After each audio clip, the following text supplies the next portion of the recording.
રાજકોટ જિલ્લાના ધોરાજી ગ્રામ્ય વિસ્તારમાં પણ ધોધમાર વરસાદની શરૂઆત થઈ। ગ્રામ્ય વિસ્તારના કલાણા, પાટણ વાવ, હડમતિયા, હાડેર સહિતના ગામમાં વરસાદ વરસી રહ્યો છે। ધોધમાર વરસાદને કારણે ઓસમ ડુંગર ધોબી પરનો ધોધ પણ વહેતો થયો છે। સાર્વત્રિક વરસાદને કારણે હવે અલગ અલગ જિલ્લાઓના જે ધોધ છે જીવંત થયા છે, ત્યારે ધોરાજીનો ઓસમ ડુંગર ધોબી પરનો ધોધ છે એ પણ વહેતો થયો છે।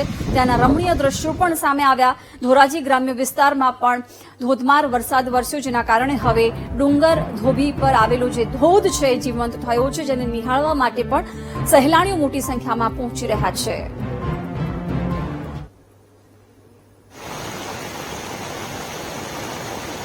ઓસમ ડુંગર ધોબી પરનો ધોધ વહી રહ્યો છે, એના દ્રશ્યો સામે આવ્યા। રાજકોટમાં જ્યાં એક તરફ સાર્વત્રિક વરસાદ નોંધાયો છે, ત્યારે ધોરાજી ગ્રામ્ય વિસ્તારમાં પણ ઓસમ ડુંગર ધોબી પરનો ધોધ છે જીવંત થયો છે।